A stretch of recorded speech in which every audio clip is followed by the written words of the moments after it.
નમસ્કાર વિદ્યાર્થી મિત્રો, શ્રી એસન વિદ્યાલયમાં ચાલતા ઈ લર્નિંગ પ્રોગ્રામમાં હું આપનું હાર્દિક સ્વાગત કરું છું.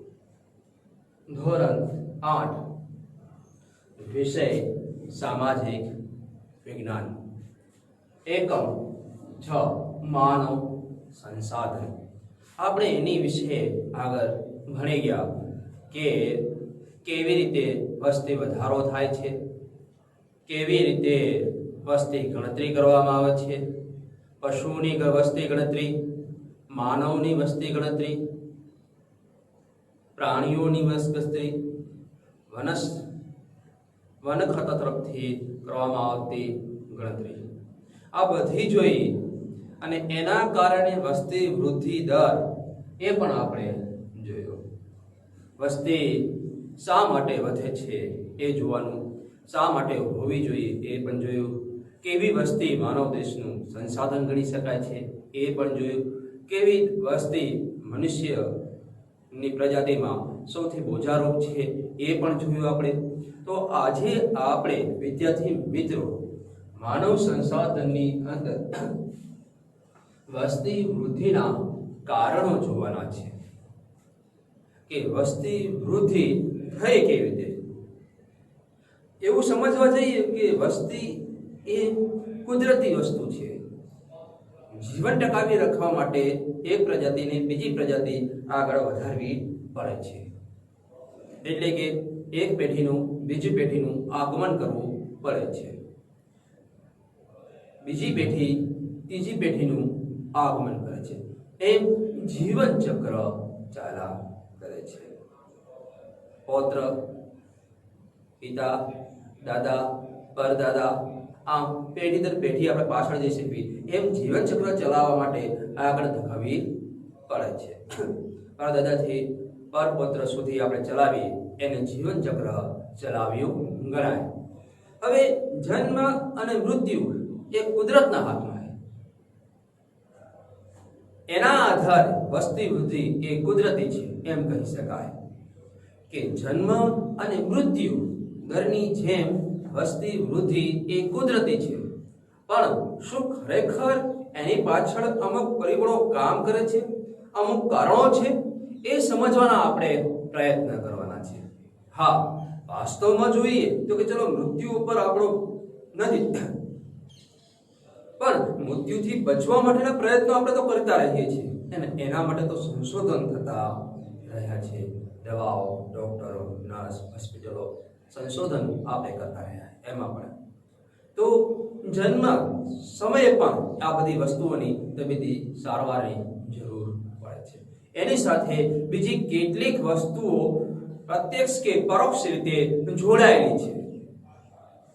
પરંતુ વસ્તી વધારા અંગેના કેટલાક પરિબળો જવાબદાર છે એ આપણે સ્વીકારવું પડશે. જેમાં જોવા જઈએ તો વિદ્યાર્થી મંડળીઓ દેશમાંથી અન્ય દેશમાંથી આપણા દેશમાં આવીને લોકો સ્થિર થાય છે. હવે શિક્ષણ અવસ્થાએ સ્થિર થાય છે, ઉદ્યોગ ધંધા માટે સ્થિર થાય છે, રોજગારી મેળવવા માટે સ્થિર થાય છે કે એમના આનંદ પ્રમોદ માટે એ લોકો સ્થિર થાય છે, અથવા તો શોધ સંશોધન માટે એ અહીંયા સ્થિર થાય છે. એ પણ અર્થે જોવા જઈએ તો આપણો વસ્તી વધારો થાય છે. જેમ ઇસ્લામ ધર્મને આપણે જોવા જઈએ 12મી સદીથી તો કે સલ્તનતનો સમય દોર શરૂ થયો, એ પછી મુગલોનો દોર શરૂ થયો. આ દરમિયાન મુસ્લિમ પ્રજા વિદેશોથી આપણા દેશમાં આવે. એવી જ રીતે અંગ્રેજો આપણા દેશમાં આવ્યા તો એ પણ આવ્યા, પછી પારસીઓ આવ્યા. આમ એ બહારના દેશોને આવ્યા અને આપણે સાગર ઘોડે બધાને સમાવી દીધા.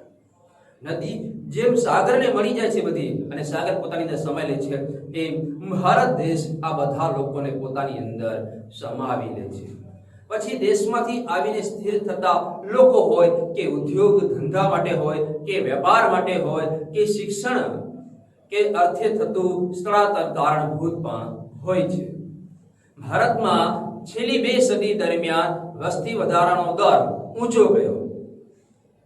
હવે એમાં શું જવાબદાર હતો તો કે ઘણા બધા જન્મદર જાજા હાથ ધણિયામાં, મૃત્યુ દરનું પ્રમાણ પણ વધ્યું હતું.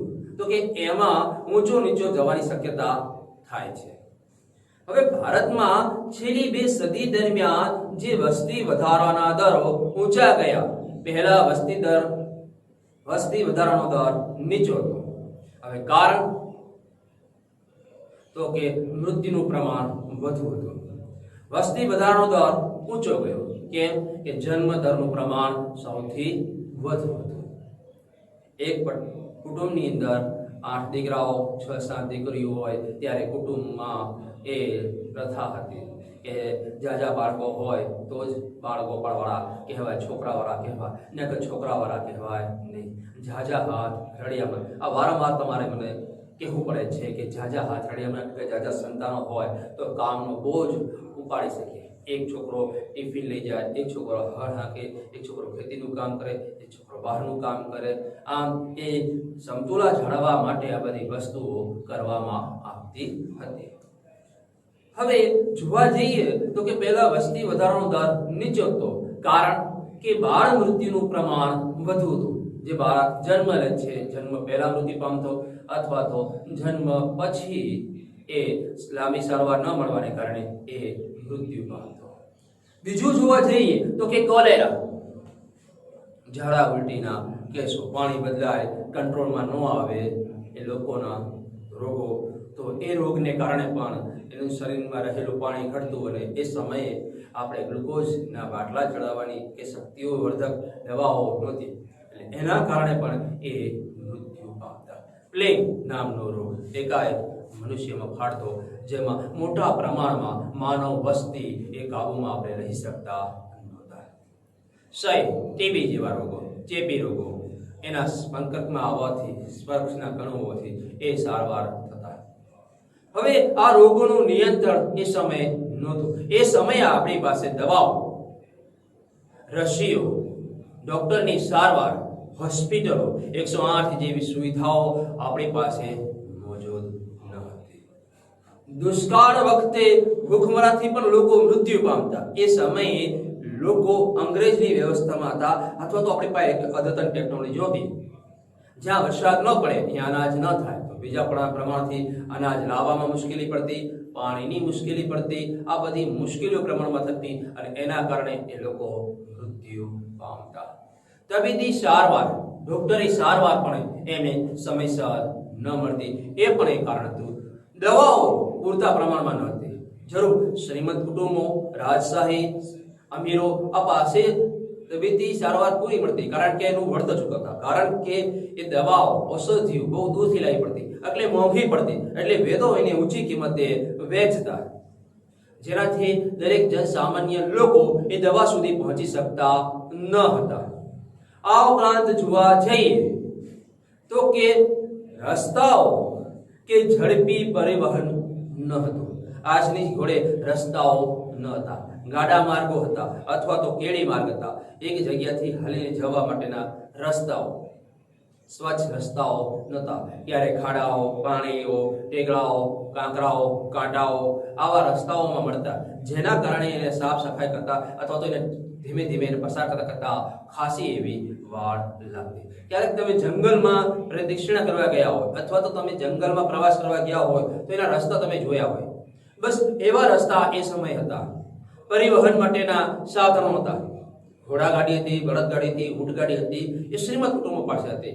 જન સામાન્ય લોકો પાસે આ બધી વસ્તુઓ ન હતી. અને સ્વર્ગર મહિલાઓ, એ મહિલાઓનું મૃત્યુનું પ્રમાણ વધતું. જે મહિલાઓ બાળકને જન્મ નહોતી આપી શકતી, એ બાળક સાથે અથવા તો બાળકને જન્મ આપ્યા પછી એ મૃત્યુ પામતી. આવા કારણોસર વસ્તી વધારો દેખાતો ન હતો. જન્મદર ઊંચું હતું, પણ આ બધા કારણોસર વસ્તી વધારો થતો ન હતો. પ્રમાણ નહિવત રહેતું. 8 છોકરાઓમાંથી 2 એક છોકરો એ લાંબા સમય સુધી, યુવાની સુધી જીવતો. બાકી બધા ક્યારેક ને ક્યારેક એ મૃત્યુ પામતા. સંજોગો વસાત. આજે આ બધી પરિસ્થિતિઓને જોતા આપણે કહી શકીએ કે ઘણો બદલાવ થયો છે. વિદ્યાર્થી મિત્રો, કેટલો બદલાવ તમે આધુનિક સિસ્ટમમાં જોઈ શકો છો.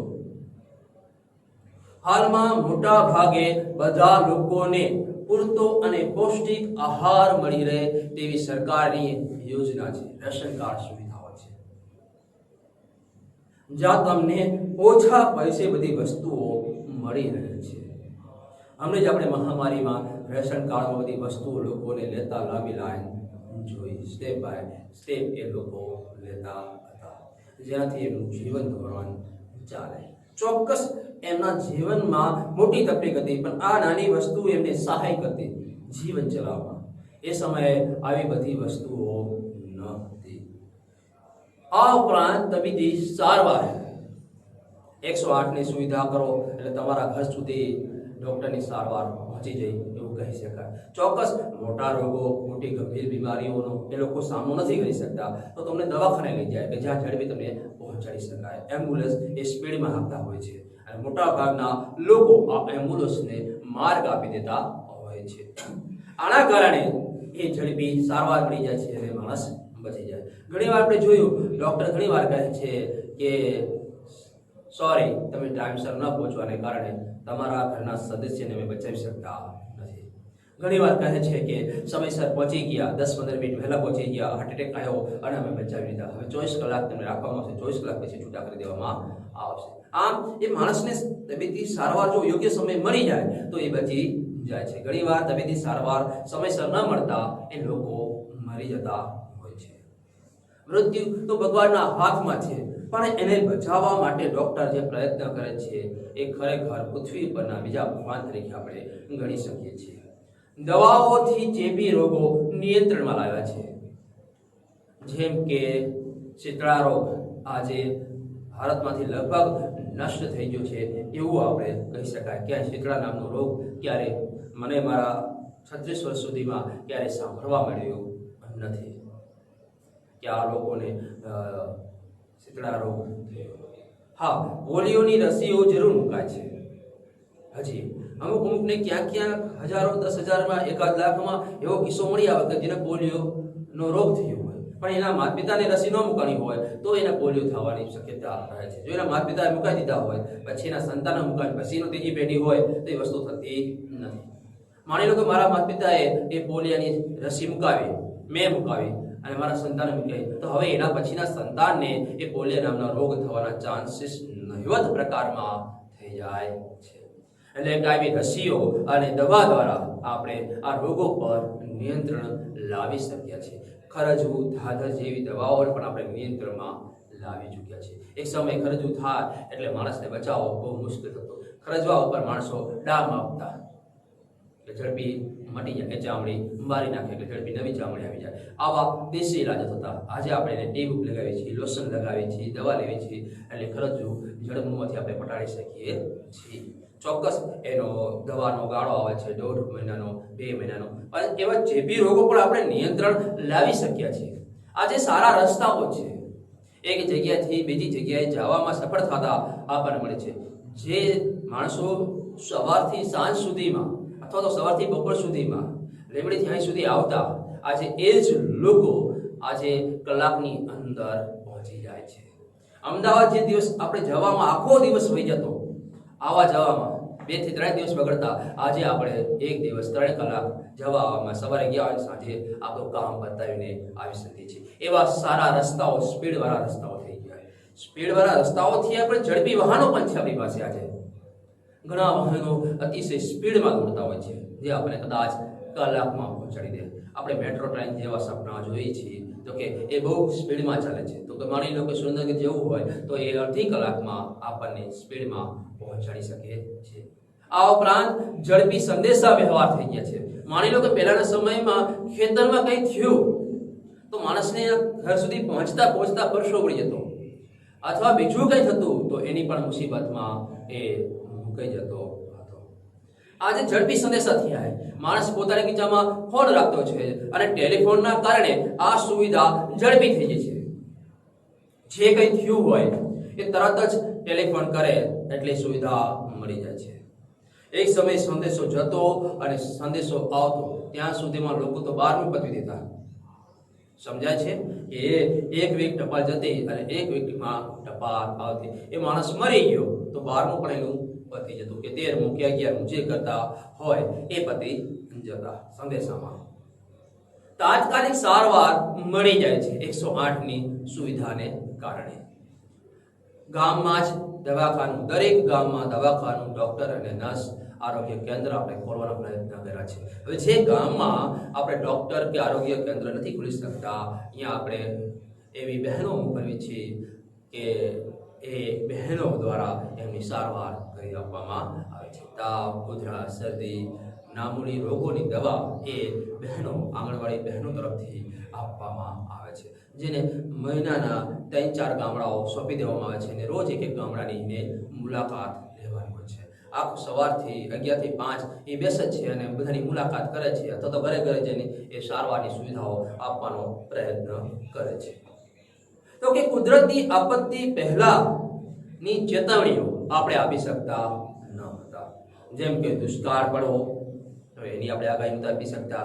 પૂર આવવું, એની પણ આગાહી નહોતા આપી શકતા. ભૂકંપ છે, ઘણી બધી વસ્તુઓ એવી છે કે જેની આપણે આગાહી કરી શકતા ન હતા.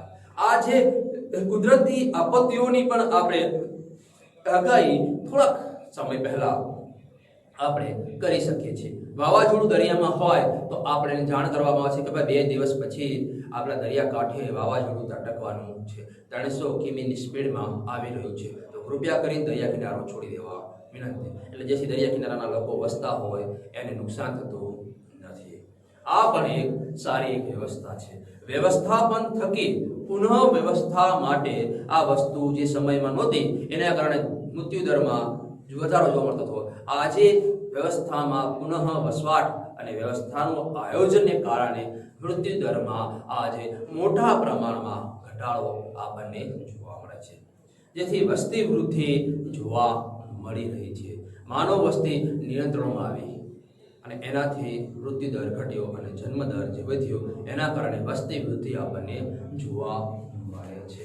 હા વિદ્યાર્થી મિત્રો, એ સમય એવો હતો કે ઉપરોક્ત પરિબળોને કારણે માનવ આયુષ્ય સરેરાશ વધારો નોંધવામાં આવે તો આપણે લગભગ કહી શકીએ કે 40 થી 41 ની આજુબાજુનું કહી શકાય 1920 દરમિયાન. કારણ કે લોકોનું સરેરાશ મૃત્યુ વધી જતું હતું, એનું જીવન ધોરણ ચાલવામાં બહુ જ તકલીફ પડતી હતી. જે આજે 63 અથવા 64 અને મારા અંદાજે આધુનિક સિસ્ટમમાં જોવા જઈએ તો 70 થી 80 વર્ષ સુધીનું આવી શકે. ડોક્ટર છે તો ભગવાન છે અને તમે જીવી શકો છો એવું અનુમાન. હા ચોક્કસ અમુક દવાઓ અમુક રોગોમાં કામ નથી કરતી, એના કારણે મૃત્યુ પામે છે, પણ હજી આપણી સંશોધન ચાલુ છે કે તમામ રોગો ઉપર આપણે નિયંત્રણ લાવીએ. જે નવા રોગો આવે છે એની પણ રસીઓ અને દવાઓ આપણે સંશોધન કરતા રહીએ છીએ, જેના કારણે 70, 81 ની આજુબાજુ આપણું આયુષ્ય વધુ છે એવું કહી શકાય. ઉપરાંત કેટલાક કારણોસર જન્મદરમાં ઘટાડો થયો છે, જે એક સમય ઝાઝા હાથ રળિયામાં, આજે એ વસ્તુ ઓછી થઈ છે. કેમ? તો કે દરેક વ્યક્તિ સમજે છે કે જેટલા બાળકો થશે એટલો ખર્ચો અને એટલી આવક ઊભી કરવી પડશે. આ વસ્તુ ન થાય તો આ બધી સમસ્યાનો સામનો આપણે આરામથી કરી શકીએ છીએ. માની લો કે કોઈ મારી જો વ્યક્તિ શિક્ષક છે, એનો પગાર 20,000 કે 19,000 કે 5,000 કે 10,000 જેવો છે. હવે એને સંતાનમાં 8 સંતાન હોય, 6 છોકરાઓ 2 છોકરીઓ હોય, તો એ 8 છોકરાઓનો ભણાવવાનો ખર્ચો, એમનો આરોગ્યનો ખર્ચો, ચોપડાનો ખર્ચો, કપડાનો ખર્ચો, નાસ્તાનો ખર્ચો, બીજા અન્ય કેટલાય ખર્ચાઓ લાવવો પડે અને એ આવકમાં પૂરું પડતું નથી. હવે એની જગ્યાએ એક સંતાન હોય, નાનું કુટુંબ, સુખી કુટુંબનો એને દરજ્જો અપનાવ્યો હોય તો સ્વાભાવિક છે કે એની ઓછી આવકમાં પણ એ બાળકને સાધારણ રીતે ઉછેર કરી શકશે. જે 8 બાળકનો નહોતો કરી શકતો એની જગ્યાએ એક બાળકનો સમયસર વ્યવસ્થિત બાળકનો ઉછેર કરવામાં એ સક્ષમ થશે. આ ઉપરાંત જોવા જઈએ તો કે નિરક્ષરતા,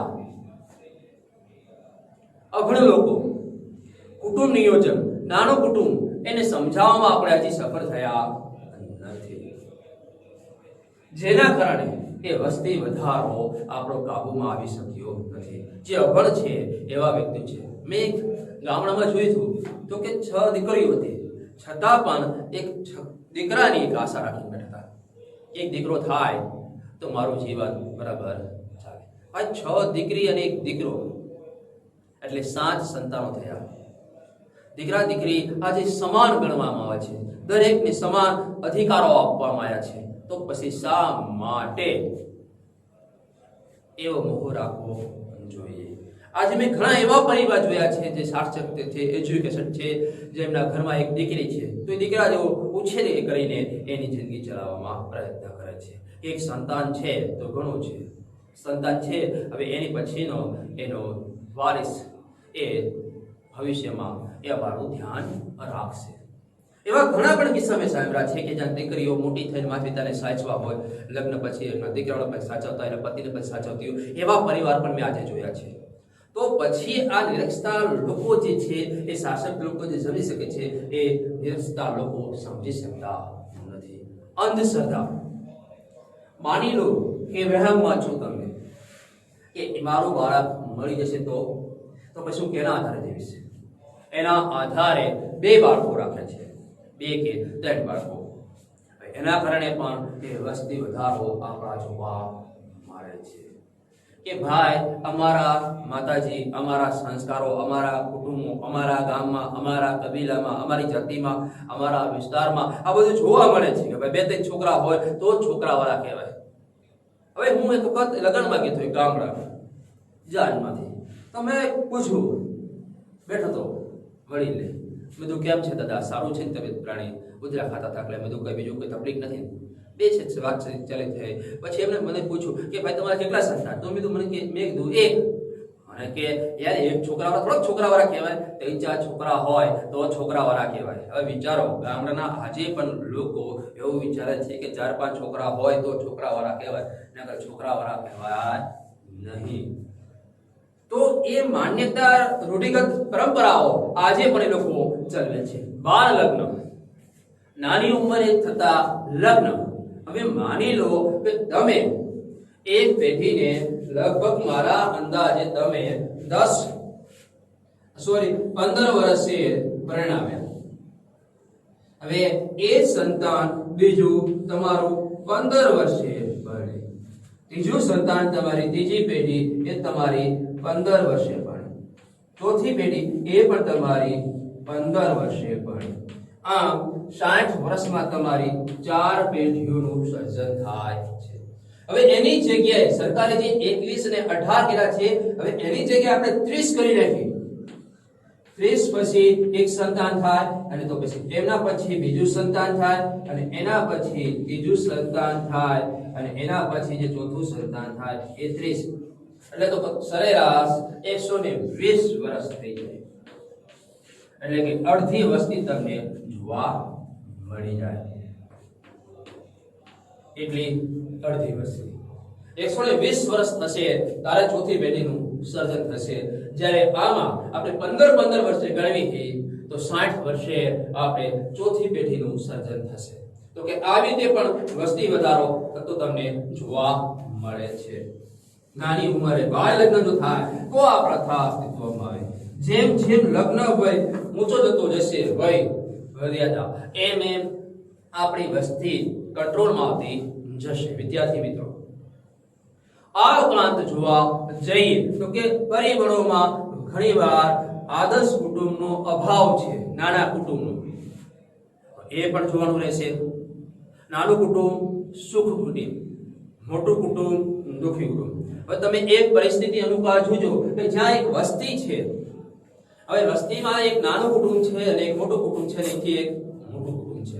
હવે તમે એનો અનુસંધાન લગાવો તો તમને ખ્યાલ આવશે કે શું સમસ્યા ઊભી થાય છે. એનાથી વસ્તી વૃદ્ધિ વધારથી કેટલીક વ્યવસ્થાઓ, સમસ્યાઓ જે ઊભી થાય છે એની શું થાય છે તો કે પહેલે સમસ્યામાં એમના ખોરાકની તકલીફ હોય, પાણીની તકલીફ હોય, રહેઠાણની તકલીફ હોય, પર્યાવરણની પ્રદૂષણ, આ સંરક્ષણની આ બધી વસ્તુઓ એમની ઊભી થાય છે. હવે વસ્તી વધારો થતા કેટલીક વ્યવસ્થાપનની બાબતો, સમસ્યાઓ પણ પેદા ઊભી થાય. એક કુટુંબ છે, નાનું કુટુંબ છે તો ખોરાક ઓછો જશે. જેમ કુટુંબ મોટું થતું જશે એમ એને ખોરાકની સમસ્યા આવી જશે. આપણી પાસે જમીન નથી વધવાની, જમીન જેટલી છે એટલી જ રહેવાની. એ જમીન ઉપર વસ્તીનો વધારે પડતો ભાર આવવાથી આપણે કે અનાજ વધારે પ્રમાણમાં લાવી શકવાના નથી. બીજું એ વસ્તુ પાણી. તો એક સમયે આપણે વઢવાણની અંદર વાવ અને કુવાઓમાંથી પાણી પૂરતા પ્રમાણમાં મળી રહેતું. જેમ જેમ વસ્તી વધતી ગઈ એમ એમ પાણીની સમસ્યાઓ વધતી ગઈ. આજે આપણે ડેમ બનાવ્યો છે, ડેમ પણ અમુક સમય અંતરે ખાલી થઈ જાય છે કે ડેમમાં વળી પાછું આપણે નર્મદાનું પાણી ઠલવવું પડે છે. રહેઠાણ, માની લો કે તમારા ઘરમાં 4 છોકરાઓ છે અને મકાન એક છે, તો વળી પાછા તમારા બીજા 3 મકાન બનાવવાની વ્યવસ્થા ઊભી કરવી પડશે. એ 3 માટે પાછા એમના 2 સંતાનો ઊભી થશે, તો એમની સમસ્યા ઊભી થશે. પણ તમારા કુટુંબમાં નાનું એવું એક બાળક છે, તમારો દીકરો છે અથવા દીકરી છે, દીકરી પરણાઈ દો એટલે દીકરો એ નીચે રહે, તમે ઉપર રહો, અથવા દીકરો ઉપર રહે તો તમે નીચે રહો, તમે વહી જાઓ તો વળી પાછા એ નીચે આવશે, એનું સંતાન એ ઉપર હશે. તો પેઢી દર પેઢી એ મકાન ચાલશે. તમારે નવા મકાનની રહેઠાણની વ્યવસ્થા આપણે ઊભી કરવી પડશે નહીં. એક સમયે વઢવાણ ગઢની અંદર પૂરતી વ્યવસ્થા હતી. આજે ગઢની બહાર પણ આપણે વ્યવસ્થા પૂરી કરી શકતા નથી. આ ઉપરાંત જોઈએ તો પર્યાવરણનું પણ પ્રદૂષણ વધે છે. એક સમયે ગામમાં 3-4 સ્કૂટરો કે 3-4 રિક્ષાઓ હોય તો કાફી ન હતી. આજ કેટલી બાઇકો, કેટલી કારો છે, અત્યંત પ્રમાણમાં છે. એના કારણે પણ પ્રદૂષણ વધી રહ્યું છે. સંરક્ષણની બાબતોમાં જોઈએ તો કે વઢવાણ જેવા વિસ્તારોમાં 2 હવાલદાર કે 3 હવાલદાર કે 4 હવાલદાર રાખવામાં આવતા. આજ એની જગ્યાએ આખી બટાલિયન મૂકવામાં આવે છે, તો એ પણ વસ્તુ થાય છે. આના કારણે રોજગારી, દરેક વ્યક્તિને રોજગારી મળી રહે એ સરકારનું ખાસ ધ્યાન હોય છે. પણ એના માટે વસ્તી વધારોમાં આપણે વ્યવસ્થિત ઊભું થવું પડે છે. આમ જુઓ જે ટ્રાફિકની સમસ્યા, એક સમય વઢવાણ શહેરમાંથી જઈને આવી આરામથી આપણે જઈ શકતા હતા. આજ અત્યંત ટ્રાફિકનો સામનો કરવો પડે છે. કેમ કે વસ્તી વધી જાય છે, ખરીદીનો માહોલ વધતો જાય, પબ્લિક વધતી જાય, એમ સમસ્યા પાર્કિંગની બધી ઊભી થતી જાય છે. વગેરેને ઉકેલ અનેક યોજનાના તકેદારીના પગલા આપણે રાખવા પડે છે. કાયદાકીય જોગવાઈ પણ કરવી પડે છે. એના માટેના જેમ વસ્તી વધશે એમ સમસ્યાઓ વધશે, જેમ સમસ્યાઓ વધશે એમ એનો ઉકેલ વધારવા માટેની સમસ્યા પણ આપણે વધારવી પડશે. નવી નવી સિસ્ટમો આવતી જશે, નવા સમસ્યાઓ આવશે, નવા કાયદાઓ આપણી સમક્ષ ઊભા રહેશે. હવે બાળ લગ્ન પ્રતિબંધક ધારા મુજબ વિદ્યાર્થી મિત્રો એક યાદ રાખજો, જો તમારી આજુબાજુમાં કોઈના લગ્ન થતા હોય તો કે પુરુષની વર્ષ 21 કરવામાં આવી છે, જ્યારે સ્ત્રીની ઉંમર 18 વર્ષની કરવામાં આવી છે. એટલે કે 18 વર્ષ પૂર્ણ કરે અને 21 વર્ષ પૂર્ણ કરે પછી એ લોકો લગ્ન કરી શકે. એ પહેલા લગ્ન કરે તો એને બહાર લગ્ન કરવામાં આવે છે. એ એક પ્રકારનો ગુનો છે વિદ્યાર્થી મિત્રો. શું છે? ગુનો. બરાબર? તો એ વસ્તુ આપણે જોવાની છે. હવે વસ્તી દરમિયાન જોવા જઈએ તો કે 1901 થી 2011 દરમિયાન ભારતની જનસંખ્યા સ્થિતિમાં આપણે જાણવાનો પ્રયત્ન કરીએ તો કે એના માટે તમારે પાઠ્યપુસ્તકની અંદર નિહાળો. ચલો જે વિદ્યાર્થી મિત્રો, હવે એની અંદર પાના નંબર 42 ઉપર આ ફકરો છે, એનું તમારે વાંચન કરવાનું છે અને એનો તમારે અભ્યાસ કરવાનો છે. એ અભ્યાસને આધારે તમને અમુક સવાલ પૂછવામાં આવશે અને એ સવાલો તમારે જવાબ આપવાનો રહેશે. 1901 માં એ માનવ વસ્તી, 1911 માં એ માનવ વસ્તી, પછી વધારો દર હે, ટકાવારીમાં હે અને વૃદ્ધિ દર મૂકવામાં આવ્યો છે. એવી જ રીતે 2001 અને 2011 માં એ પ્રમાણેનો પણ આપણે દર મૂકવામાં આવ્યો છે. તમે નિહાળી શકો છો. એક સમયે માનવ વસ્તી ઘટાડોમાં નોંધાઈ છે, માઇનસમાં ગઈ છે, 0 ની જગ્યાએ. તો એનું શું પ્રમાણ છે, શું હોઈ શકે કારણ, એ પણ તમારે નોંધવાનું છે. જરા એ તમારા આંક પણ નિહાળો પાનું કાઢીને. ચલો પછી આપણે એ પ્રશ્નોના આધારે આપણે અમુક પ્રકારના જવાબ દઈએ વિદ્યાર્થી મિત્રો. ચલો નિહાળો, પછી આપણે પ્રશ્નોના જવાબ આપીએ. એ પ્રશ્નોના જવાબને આધારે આપણે બીજું સોલ્યુશન કરીએ. નિહાળ્યું, દરેક સંખ્યા વાંચી એનું અર્થઘટન કર્યું. સરસ, વેરી ગુડ. તો ચાલો પ્રશ્ન પૂછું છું, કયા દાયકામાં વસ્તી વધારો અને ઘટાડો થયેલો છે? કયા દાયકામાં સૌથી વસ્તી વધારો અને સૌથી વસ્તી વધારો ઓછો થયેલો છે? તો કે વધારો જોવા જઈએ તો ઘણા બધામાં જોવા મળે છે, પણ વસ્તી ઘટાડો જોવા જઈએ તો કે 1911 અને 1921 માં વસ્તી વધારો થયો નથી. એ વર્ષમાં વસ્તી ઘટાડો નોંધાય છે. જોઈ લો સંખ્યા એકવાર. એ સિવાયના બધામાં વસ્તી વધારો તમને જોવા મળે છે. અંક જોવો વિદ્યાર્થી મિત્રો અને નોંધ કરતા જાઓ કે 1911 માં અને 1921 માં વસ્તી ઘટાડો થયો છે. હવે કયા દાયકાઓમાં સૌથી વધારે વસ્તી વધારો થયેલો છે તેનું શું કારણ હોઈ શકે? તો કે 1951 થી 1961 કે પછીના દાયકાઓમાં સતત વસ્તી વધારો તમને જોવા મળી રહ્યો છે. જો નિહાળ્યું વિદ્યાર્થી મિત્રો? તો કે હવે એ દરમિયાન આયુષ્યમાં કેટલાક વધારા થયા, મૃત્યુ દરમાં કેટલાક ઘટાડા થયા, તબીબી સારવારો મળી, રસીઓ મળી, દવાઓ મળી અને લોકો સમજતા થયા. એના કારણે વસ્તી વધારો થયો છે. ત્રીજો પ્રશ્ન છે, કયા દાયકામાં વસ્તી ઘટાડો થયેલો છે? એના શું કારણ હોઈ શકે? તો આપણે આગળ ભણ્યા ગયા હતા, પ્રશ્ન પૂછો તો હવે કહો જો કઈ સાલ હતી? તો કે ઈસવીસન 1911 થી 1921 ના દાયકામાં વસ્તી ઘટાડો થયેલો છે. હવે આ દાયકામાં પહેલા વિશ્વ યુદ્ધ થયું હતું અને આ જ દાયકામાં મોંઘવારી, અછત, ગરીબી, દેશમાં પડેલો દુષ્કાળ, ભૂખમરો, પ્લેગ, મહામારી, આ બધાને કારણે ઘણા બધા લોકોનું મૃત્યુ થયું હતું.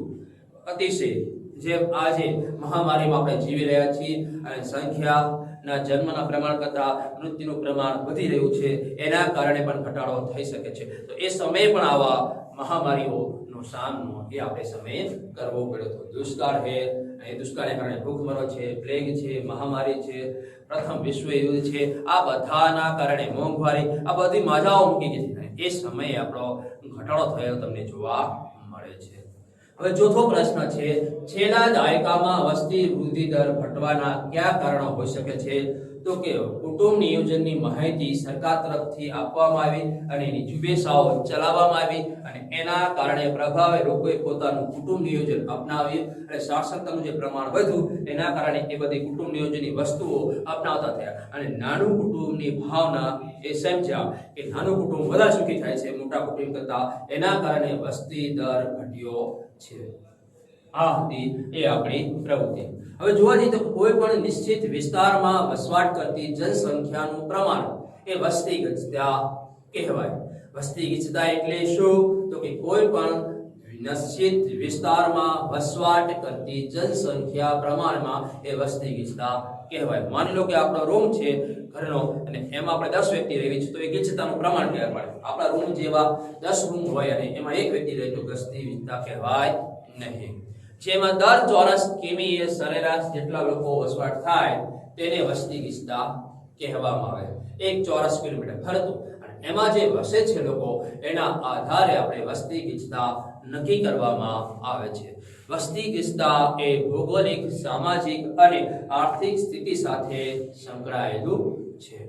ભૌગોલિક વિસ્તાર કેવો છે, સામાજિક જીવન કેવું છે, આર્થિક ઉપજ એ દેશમાંથી આપણે એ વિસ્તારમાંથી કેવી આવે છે, એના આધારે વસ્તી ગીચતા જોવા મળે છે. દુનિયાના બધા જ દેશોમાં વસ્તીની વિવિધ પ્રમાણમાં આપણા દેશમાં પણ વિવિધ પ્રદેશો વિસ્તારોમાં હોય છે. જેમ કે નદી કિનારામાં મેદાનોમાં સૌથી વધુ વસ્તી હોય છે, ઔદ્યોગિક વિસ્તાર હોય છે ત્યાં પણ માનવ વસ્તી વધી હોય છે, મુખ ત્રિકોણ મૃદુ પ્રદેશ છે ત્યાં પણ વસ્તી ગીચતા તમને જોવા મળે છે. જ્યારે પહાડી પ્રદેશો હોય છે જ્યાં જીવન ચલાવવા માટે કઠણાઈ હોય તો એવા વિસ્તારોમાં વસ્તી ઓછી તમને જોવા મળશે. આ ઉપરાંત રણ પ્રદેશોમાં જ્યાં હાડમારી છે, પાણીની, ખોરાકની, રહેવાની, ગરમીની, આ બધી વસ્તુઓમાં એ લોકો હોય છે. આ ઉપરાંત વન્ય વિસ્તારોમાં પણ એ પ્રતિકૂળતા અનુકૂળ નથી હોતી, એના કારણે વસ્તી ગીચતા તમને એ વિસ્તારોમાં ઓછી જોવા મળશે. આ ઉપરાંત જોવા જઈએ વિદ્યાર્થી મિત્રો તો કે દેશમાં એ સમયે વસ્તીની કદની દ્રષ્ટિએ અગ્રીમ દેશના 10 કેસો આપણે જોઈએ તો કે તમે પાઠ્યપુસ્તક વળી પાછું ખોલો, એની અંદર પાના નંબર 43 ઉપર એ ચાર્ટ આપવામાં આવ્યો છે. એ ચાર્ટનો અભ્યાસ કરો. તો કે પહેલો ચીન, પછી બીજો નંબર ભારત, ત્રીજો યુએસ, ચોથો Indonesia, Brazil, Pakistan, Nigeria, Bangladesh, Russia અને જાપાન છે. અને એ જ આધારે જોવા જઈએ તો કે વસ્તી 2050 માં સંભવિત છે કદાચ વધઘટ થઈ શકે તો કે પ્રથમ કયો દેશ આવે છે તો કે ભારત આવશે, એના પછી ચીન આવશે, પછી એના પછી યુએસ આવશે, પછી ઇન્ડોનેશિયા આવશે, પછી પાકિસ્તાન આવશે, પછી નાઇજીરિયા આવશે, પછી બ્રાઝીલ આવશે, પછી બાંગ્લાદેશ આવશે, કોંગો ડેમ ગણરાજ્ય એ પણ આવશે અને ફિલિપિન્સ પણ આવશે. આ તો કે માનવ વસ્તીના હતા. હવે બીજી એની પર જાણવું તમને ગમશે કે આટલું વસ્તુ શું છે તો કે સમગ્ર વિશ્વ, વિકસિત દેશો અને વિકાસશીલ દેશો અને ભારત કુલ વસ્તી છે તેમાં સરેરાશ આયુષ્યનો દર નોંધવામાં આવ્યો છે, કુલ ઉત્પાદકતા, બાળ મૃત્યુ અને સરેરાશ એનું આયુષ્ય નક્કી કરવામાં આવ્યું છે. એ પણ ચોક્કસ નોંધ કરો. બાળ મૃત્યુ કેટલો છે સમગ્ર વિશ્વમાં તો કે 49, એની સામે વિકસિત દેશોમાં 7, વિકાસશીલ દેશોમાં 54 અને ભારતમાં એ 54 છે. કુલ ઉત્પાદકતા દર તો કે 2.54, 1.60, 2.77, 2.78. હવે એમાં સરેરાશ આપણું આયુષ્ય જોવા જઈએ તો સમગ્ર વિશ્વનું 65 અને 69 છે અને વિકાસશીલ દેશોમાં 70, 73 અને 80 છે, જ્યારે વિકાસશીલ દેશોમાં 63 અને 67 છે અને ભારતમાં 63 અને 66 જેવું વસ્તુ તમને જોવા મળે છે આયુષ્ય સ્ત્રી અને પુરુષોનું. હવે એની વસ્તી જોવા જઈએ તો કે 6 અબજ અને પછી 1 અબજ અને પછી એ બધી ક્રમશર આપણી વસ્તીઓ વધઘટ તમને જોવા મળે છે. આથી આપણી આટલી સરેરાશ એનું અર્થઘટન તમે નવરા પડો ત્યારે તમે તેનો આનો અભ્યાસ કરજો. હવે આપણે જોવા જઈએ તો કે કોઈ પણ નિશ્ચિત વિસ્તારમાં આપણે જે સમજી ગયા એની વિરુદ્ધતા તો એ પણ આપણા માટે મહત્વની છે. તો કે હવે ગીચતા જોવા જઈએ દ્રષ્ટિ આપણી વસ્તી વિસ્તારની કરતા પરિબળો, એના આધારે કયા પરિબળો અસર કરે છે તો કે વસ્તી ગીચતા પર પર્યાવરણના વિવિધ પરિબળોની જે અસર થાય છે જેમ કે સ્થળની ઊંચાઈ, પછી ઠંડી ગરમીનું પ્રમાણ, આબોહવા, ભૂપૃષ્ઠ, પાકો, ખનિજો, પાણી, ઉર્જા અને તેની પ્રાપ્તિ ઉપરાંત પરિવહન, સંદેશા વ્યવહારનું સુવિધા, શિક્ષણ, આરોગ્ય, ઔદ્યોગિકરણ અને રોજગારીની તકો, શહેરીકરણ તેમજ અદ્યતન ટેકનોલોજીથી આર્થિક વિકાસની વૃદ્ધિ છે. એના કારણે વિકાસ આપણો વધુ જોવા મળે છે. વિદ્યાર્થી મિત્રો, તમે સમજાવવાનો પ્રયત્ન કરી કે વસ્તી ગીચતાના અસર કરતા પરિબળો કયા છે તો કે વસ્તી ગીચતા પર પર્યાવરણના વિવિધ પરિબળો અસર કરે છે, જેમાં સૌથી મહત્વની વસ્તુ છે સ્થળની ઊંચાઈ. જેમ જેમ સ્થળ ઊંચું જતું જાય તેમ તેમ તેની આબોહવામાં તફાવત, રહેણીકરણી, જેમ તિબેટ છે, નેપાળ છે, જીવન ચલાવવું મુશ્કેલવાળું હોય છે, ઠંડો પ્રદેશ હોય છે, બરફીય વિસ્તાર હોય છે, ખેતી લાયક જમીન ઓછી હોય, પાણીની સમસ્યા હોય, આ બધુંને કારણે પણ એ અસર કરે છે. આ ઉપરાંત જોવા જઈએ તો કે આપણા પ્રમાણમાં ઠંડી અને ગરમીનું પ્રમાણ વધ્યું છે. જ્યાં રણ વિસ્તાર છે અહીંયા ખાવા, ખોરાક, પીણાની વસ્તુ છે એટલે ગરમીનું પ્રમાણ વધશે, અહીંયા મનુષ્ય વધુ રહી શકશે નહીં. ઠંડીનું નહિવત અને મહિમત પ્રમાણમાં હોય તો પણ પ્રમાણમાં જોવા મળે. ઠંડી અતિશય હોય તો અહીંયા લોકો બહુ જોઈશે નહીં, પણ મધ્ય પ્રકારની હોય તો અહીંયા મનુષ્ય સૌથી વધુ વસ્તુઓ વિશ્વાસ કરશે. હવે એની આબોહવા કેવી છે, તંદુરસ્ત છે કે રોગિષ્ટ છે, એ પણ અસર કરે છે માનવ વસ્તીની રહેવા માટે. ભૂપૃષ્ઠ કેવું છે, કેવી નદી છે, કેવી જમીન છે, કેવા પહાડો છે, કેવા જંગલો છે, એ પણ વસ્તુ વિસ્તાર કરે છે. પાકો એ પ્રકારના કેવા છે, કયા કયા પાકો લઈ શકાય, જીવન ચલાવવા માટેની શાકભાજી કે જીવન ચલાવવા માટે ખાવા પીવાની વસ્તુના પાકો પણ લઈ શકાય છે તો એ પણ મહત્વના છે. ખનિજો કયા કયા મળે છે, માની લો આપણા દેશમાંથી સોનું પુષ્કળ પ્રમાણમાં મળે, ચાંદી મળે, એલ્યુમિનિયમ મળે, આ બધી વસ્તુઓ મળે, હીરા, તો આપણે અહીંયા માનવ વસ્તીની ગીચતા પ્રમાણમાં વધારે થઈ શકે. પાણી જુદા પ્રમાણમાં મળી રહેતું હોય તો પણ આપણી વસ્તી ગીચતા વધી જાય છે. હવે જ્યાં દેશ એવો છે કે પાણીની તંગી છે, પાણીની એક બોટલ માટે એક માટલા માટે ખૂણ કરી નાખે છે, એવા વિસ્તારો છે તો કે ત્યાં માનવ વસ્તી તમને ઓછી જોવા મળશે. જ્યાં પાણીનું પુષ્કળ પ્રમાણ છે ત્યાં માનવ વસ્તીની ગીચતા જોવા મળે છે. એના આધારે ઉર્જા, કોલસો, લાકડું કે વીજળી જેવી વસ્તુઓ મળી રહે છે, ત્યાં એ પ્રાપ્તિ સ્થાનો છે ત્યાં એ વધારે લોકો વસ્તી ગીચતા તમને જોવા મળે છે. પરિવહન જ્યાં સૌથી વધુ છે, ઝડપી જઈ શકાય છે અને આવી શકાય છે એવા વિસ્તારોમાં લોકોનો વસવાટ વધુ હોય છે. સંદેશા વ્યવહારની સુવિધાઓ ઝડપી છે, ઇન્ટરનેટ છે, મોબાઈલ છે, તો એ પણ વસ્તુ ત્યાં જોવા મળે છે. હવે જ્યાં બધું શિક્ષણ મળી રહે છે ત્યાં પણ લોકો વસવાટ કરે છે. જ્યાં શિક્ષણ નથી તો શિક્ષણ અર્થે લોકો સ્થળાંતર થશે, પોતાનું બાળકનું ભવિષ્ય સુધરે એ માટે લોકો ત્યાં સ્થળાંતર થાય છે. આરોગ્ય, ઘણા વિસ્તારોમાં આરોગ્ય જળવાતું નથી, વારંવાર બીમાર પડે છે અને ડોક્ટરની સર્વેથી સારવાર નથી મળતી, તો એવા વિસ્તારોમાં પણ એ વસ્તુ થઈ શકે છે. ઔદ્યોગિકરણ અને રોજગારની તકો મળે છે અને એના લોકોનું જીવન ધોરણ ઊંચું આવે છે. ગામડા કરતા શહેરીકરણમાં લોકો જીવનનો આનંદ વધારે હોય છે, કારણ કે ગામડા કરતા શહેરીકરણમાં સુવિધાઓ વધારે મળે છે. આ અદ્યતન ટેકનોલોજી પણ શહેરીકરણમાં સૌથી વધુ હોય છે. તેના કારણે એમનો આર્થિક વિકાસ સૌથી વધુ થાય છે અને આર્થિક વિકાસને કારણે એનો વૃદ્ધિ દર વધે છે. આ વધવાને કારણે એ લોકો વસ્તી ગીચતા સાથે સંકળાયેલી બધી બાબતો તમને જોવા મળે છે. આ ઉપરાંત જોવા જઈએ વિદ્યાર્થી મિત્રો તો સૌથી વધારે વસ્તી ધરાવતા 5 રાજ્યો જ્યાં બધી વસ્તુઓ મળી રહે છે, તો કે ઉત્તર પ્રદેશ, મહારાષ્ટ્ર, બિહાર, પશ્ચિમ બંગાળ અને આંધ્રપ્રદેશ. સૌથી ઓછી વસ્તી ધરાવતા 5 રાજ્યો તથા કેન્દ્ર શાસિત પ્રદેશોમાં જોવા જઈએ તો કે લક્ષદ્વીપના ટાપુઓ, દમણ અને દીવ, દાદરા અને નગર હવેલી, અંદમાન નિકોબાર ટાપુ અને સિક્કિમ. આ બધી વસ્તુએ જ્યાં મહામુસીબત ઊભી થાય છે, આ બધી વસ્તુઓ ઓછા પ્રમાણમાં છે, ત્યાં માનવ વસ્તી ઓછી તમને જોવા મળે છે. શું કામ? કે આની હાડમારીઓ ભોગવવી પડે છે. હવે વિદ્યાર્થી મિત્રો વળી પાછો તમારે એક નકશો જેમાં જેની જનસંખ્યા વસ્તી ગણતરી કરવામાં આવી છે 2011 પ્રમાણે, તો એના આધારે તમારી બાજુમાં એ પ્રમાણેના રંગો તમારે પૂરવાના રહેશે. તમે ઘરે બેઠા એ પ્રવૃત્તિ કરી શકો છો. બીજી પ્રવૃત્તિ એ છે કે તમારે આ વિસ્તારો વિશે જાણવાનું છે. અમદાવાદ, સુરત, વડોદરા, રાજકોટ અને બનાસકાંઠા, એમાં પુરુષોની સંખ્યા, મહિલાઓની સંખ્યા અને કુલ સંખ્યાનો અભ્યાસ કરીને તેનું અર્થઘટન કરવાનો પ્રયત્ન કરવાનો છે. કેમ મહિલાઓની સંખ્યા ઓછી છે અને કેમ પુરુષોની સંખ્યા વધુ છે. એ તે વસ્તી ગીચતામાં કયા શહેરો ટોપ ઉપર છે, જેમ કે સુરત છે, અમદાવાદ છે, આણંદ છે, ગાંધીનગર છે, નવસારી છે. આ વસ્તી ગીચતા કેમ વધુ છે એનો પણ તમારે અર્થઘટન અભ્યાસ કરવાનો રહેશે. વિદ્યાર્થી મિત્રો અત્યારે આપણે આ ટોપિક અહીં પૂર્ણ કરીએ છીએ. નવા લેક્ચરમાં આપણે જન્મ મૃત્યુ દર એની આગળના ટોપિકો વિશે અભ્યાસ કરીશું. વિદ્યાર્થી મિત્રો જય હિન્દ, નમસ્કાર.